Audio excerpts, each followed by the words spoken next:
Mary, keep on rolling, rolling, rolling, rolling over niggas. That's exactly what she was doing in this movie. This is the movie review for Proud Mary. Taraji P. Henson's movie, Proud Mary. Now, in Proud Mary, this is a story of a hit woman who works for her family. What's up, everybody? This is a live chat, too. We're doing this movie review live. She's a hit woman, and she finds this boy who's knocked unconscious, who's got a pistol in a bag. You know, he making runs for the mob. And she feels sorry for the boy. She takes him in, and she, for some mysterious reason, is like attached to this kid she don't know. So she's glued to the hip with this kid, and she's gonna make sure this kid moves her in her house. And the kid, you don't really feel the chemistry from the kid. You know, like the kid is like somebody you can't even stand. So they didn't do a good job of building the chemistry rapport with this kid. This was a like really dramatic role. And I don't know if that was the way they wanted to portray this kid, because I think the director was way off base. This guy who wrote and directed this film, whoever wrote and directed it, was, I don't know. It was just like fast paced. They just cut to everything. And they wanted to reveal things later, but they didn't have the type of impact when it was revealed, because you don't feel the chemistry. You don't feel any connection to the kid at all. You don't feel sorry for him. You don't even give a S about the kid. So if you don't really give a S about the kid, hey, I can tell you this much. You're going to have a lot of fun in that movie. If you take a date, she'll be all into it. All that little stuff Taraji be talking. And she was just a chick that was stuck. And she stuck her neck out for no reason, basically. And for the kid, I mean, I wanted to shoot the kid. I'm like, man, I ought to pop that little kid. I mean, really, I'm like, you don't feel no sympathy for this kid. Nobody in the theater felt everybody is like, man, he needed butt whooping. The kid she protected, normally, you know, you feel sorry for the kid. The crowd, the audience have to feel sympathy for this child. You don't feel sympathy for him. You like, this is he probably had a bad life, and that's probably the reason why he messed up, but he's messed up. And look, I ain't gonna take all this lip. If that was my auntie, he'd have got hit with a skillet. She'd have had to hit him with a skillet and threw some fish grease on his butt. Just for not listening. He'd have been hit with a skillet halfway through the movie. So when you want us to feel empathy for him down the later on the road, when they held him hostage, I've been like, you can shoot him. I ain't coming back. Shoot him in the thigh, and maybe he'll listen. Y'all gonna kill him anyway. Well, after what he ain't gonna listen. Oh, he had a listening problem. He would have had a limping problem if my auntie would have got a hold of him.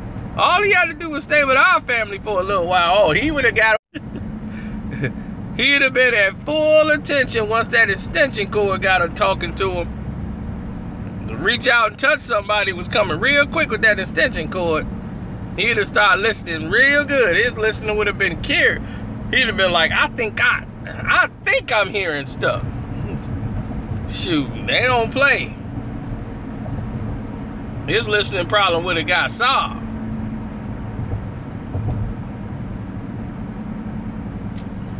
So you don't feel no sympathy for him. I'm telling her, smack him. Hungry. Smack. I'm like, yeah, well, that's what you get. The mom was doing it the right way. Next time we cutting your hand off. That was the second time. Which means he was already stealing. And you take him in, and I'm like, I'm gonna take up for you, just out of the blue. Then you find out why down the road and you don't even care. Now, this little mini love story that they mixed in between, it was just directed so poorly. A waste of characters, no character development at all. Storylines that went absolutely nowhere. This is like Netflix only. I would watch this on Netflix, maybe on cable. But this is like a made-for-TV movie that shit. I don't know how I got to the movie theaters. I'm looking at this like, this don't even make sense. They got a plot that they ain't even go down. They didn't even go down this road. They just went down a whole nother road. They just skipped the plot. I'm like, well, what's going on with the mob boss? Y'all definitely didn't kill him. I didn't see him get killed. If he did, I missed it. They killed a bunch of people in the house, but I don't remember them hitting the actual mob boss. This thing was crazy out of control. And I'm like, okay, well, this guy who's like very popular in movies, as on television especially, as a bad guy. He plays a bad guy and everything. He has like 5 seconds of dialogue, then he's killed in like the next 5 minutes with no dialogue. I'm like, well, that didn't make any sense. Why would you have him in the movie just to waste the character like that? That is just terrible. I'm like, my goodness, this movie here is all... I'm like, how did this get approved? How did somebody who was sitting back watching this film said, this is great, let's put this out? I'd have watched this like, I'm confused. If I watched the premiere of this, well, about this created that y'all seem to ignore and go down this whole new storyline y'all created. I give this movie 1.5 stars. Almost 2 stars, but it's 1.5 stars. This movie was a mess. And I'm sad because of, I wanted people to go see this film. You know, a black lead. A car gets turned into Swiss cheese, and next thing you know, they're driving away in it. And it's like, huh? This whole car got shredded to Swiss cheese. Nothing's gonna work in that car. And then they talking about the door. I'm like, the door off? That's all you talking about is the door?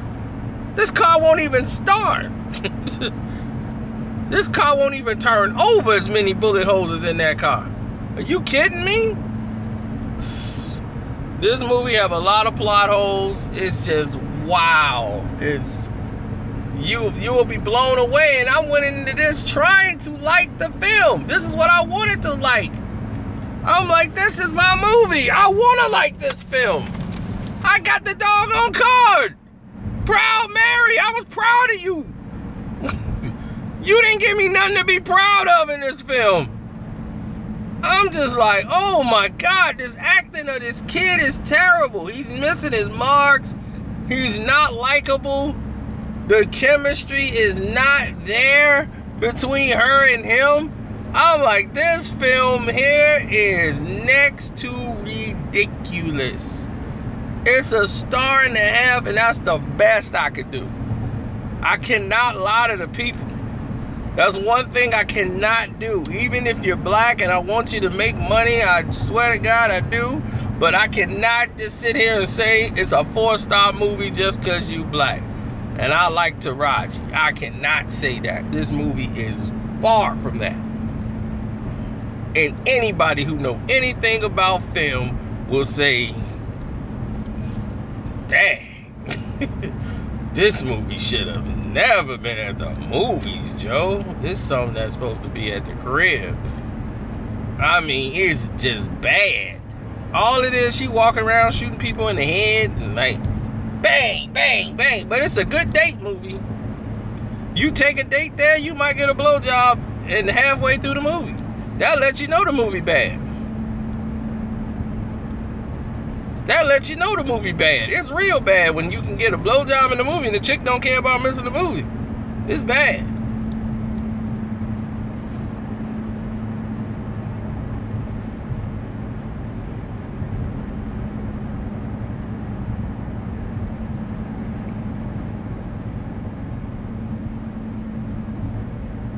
And that was the thing, is people went in there very interested in the movie. Like, they went in there and said, you know what, I'm interested.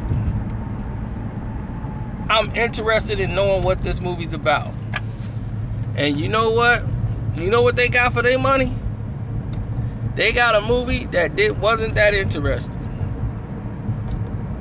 And you got a lot of people with faces like this. Wow, okay. A lot of people in there were confused. I was one of the main people out the door. Some women gonna say they had a great time.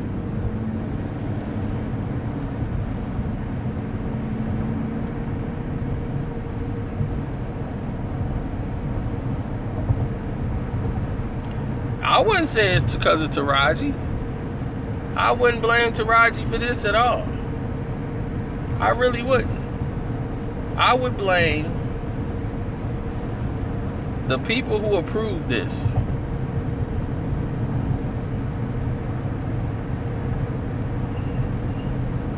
This is a perfect January movie. That's exactly what this is. This is a January movie. This is a movie that would not succeed in no other month but January and February. You know, these the throwaway movies. Oh, the script is terrible. The script is terrible. But see, I can see how if you read the script, how the script could jump off the page. But they didn't land the delivery with the acting. You know, things could read very well, but don't translate to film. See, a lot of people don't know that. If you go and read scripts to some movies that was terrible, you be like, man, well, this sounds entirely interesting. Why did the movie suck? Believe me, there's a lot of movies like that. You know, Smurfs 2, it actually was funny. If you read the script, you would probably laugh off Smurfs 2. But when you watch Smurfs 2, you're gonna be like, Smurfs 2. It don't land. So if the jokes don't land, if things don't land, it's not gonna work. Now, some of the jokes in here land, you know, like some of her punchlines. But other than that, Taraji basically was the only one acting. And then this guy that looks like Tank is walking around. He was the other actor. Danny Glover was the only actor I really liked in the film when he had his parts.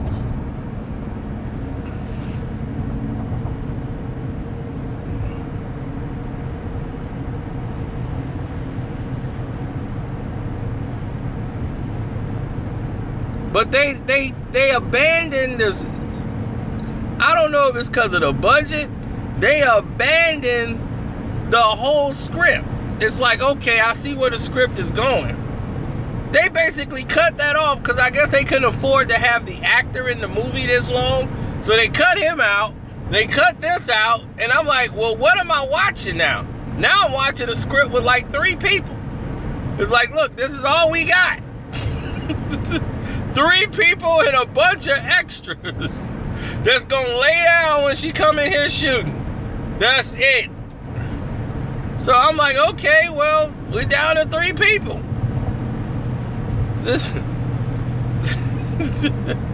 I said, well, what? Why would you start building a story around a character who basically your plot is around, who ain't gonna be around for the movie? I mean, I don't even think they show him get killed.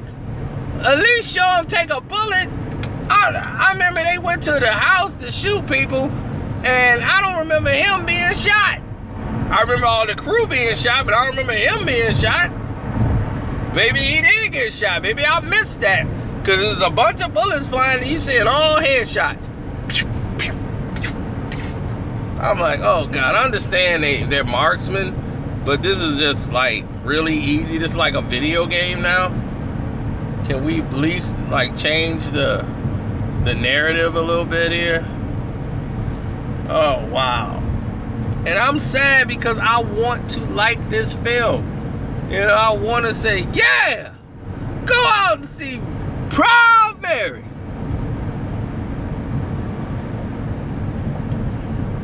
You're just disinterested.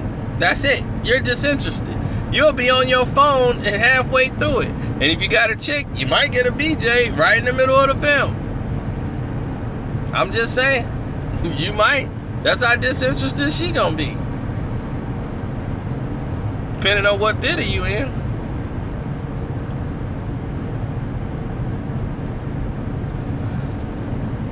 If Cookie had a gun, yeah, this probably would be it. But I don't really know how Cookie character is. I think she's a little wilder on the show.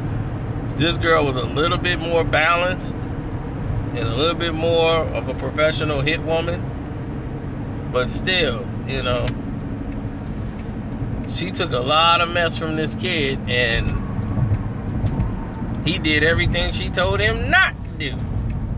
And he just kept running off at the mouth. I ain't like that one bit.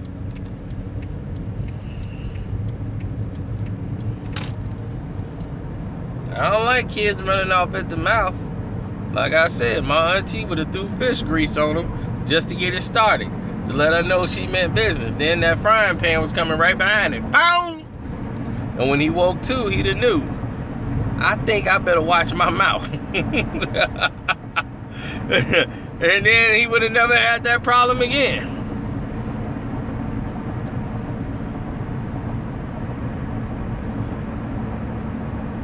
Earlene would have been frying that doggone fish.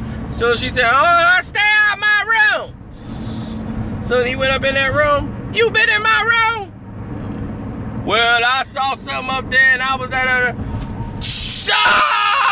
Boom! Told that boy to stay out my damn room. Told you, boy, you stay in a boy place. It's grown-up stuff. Don't be asking me no questions. Talking back to me. That's what they got back then. They got a frying pan. Shoot, you talk to Aunt Arlene like that? Boom! Frying pan. Hot grease, and then the frying pan is coming. That's what you get. And that's what he should have got. Because halfway through the movie, I'm like, shoot him. I'm like, shoot, I'm tired of what you protected him for. I'd have like, look, this kid gotta go. I'd have put 2 in him myself in the house. He would have got 2 in the house. What? Poop, poop, boom. I gave him 2 to the stomach. As soon as he opened his smart mouth. Pop, pop. Yeah, hold that. Yeah, hold that. Got anything else to say? Told you to stay out my room. What you asking me questions for? Yeah, January is that month. You might get a couple of gems in the month. And that's it. January and February, knowing that's the dump site. For all the movies that couldn't come out last year because they couldn't find space, January is the dump site. They just back that garbage truck up and start dumping the movies out.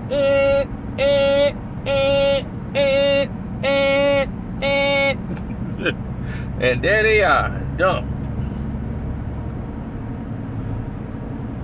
Yeah, Den of Thieves, it looks just like a remake of the movie Heat. One of my favorite movies of all time. Michael Mann's Heat, with Robert De Niro and Al Pacino. The first time they shared the screen together. Now somebody gonna say, hey, the first time they was in the movie together. The Godfather, they was in that movie together. They were not sharing the screen in The Godfather. In The Godfather Part 2, Robert De Niro played the part of his father when he was younger. So they did not share the screen together. So it's an entirely different scenario.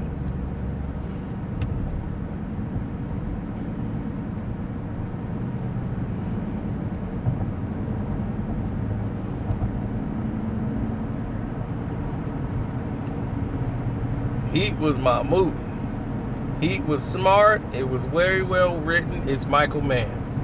Michael Mann movies are always done with cops, and they all wearing suits. All his movies, the killers all wearing suits. That's Michael Mann's style. He did Miami Vice. I think he did True Romance. He did True Romance. He did, if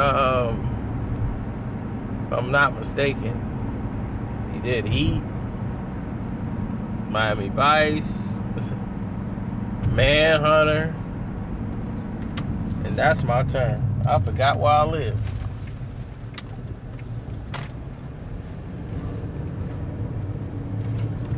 See what happened when you've been in Florida too long? You don't know nothing no more. You come back home, you're like, I live here? This is my house?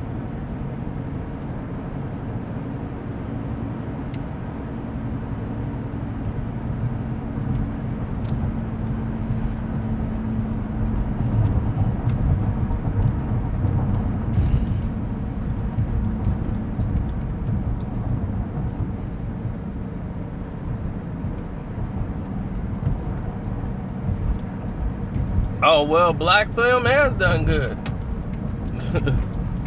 You seen Black Panther's already done good. It's already sold out. Shoot, they done sold the most tickets ever for Black Panther. It set a Marvel movie record. The blacks have rallied together for Black Panther. You see the black guy who he from Harlem? Who put a GoFundMe up to take the kids from Harlem to go see the movie? He was hoping to raise like what, $3,000, and he ended up raising $25,000 to take the kids to go see the movie.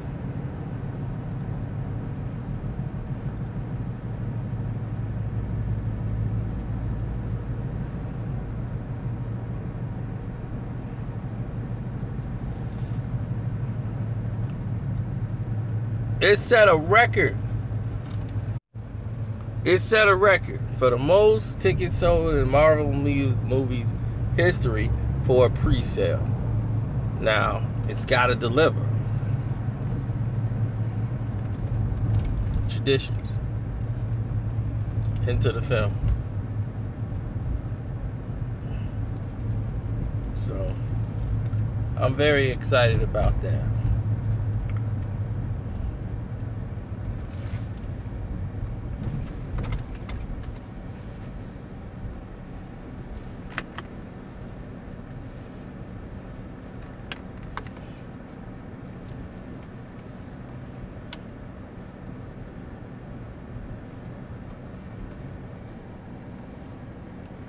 It's your boy Carcino, and I'm out.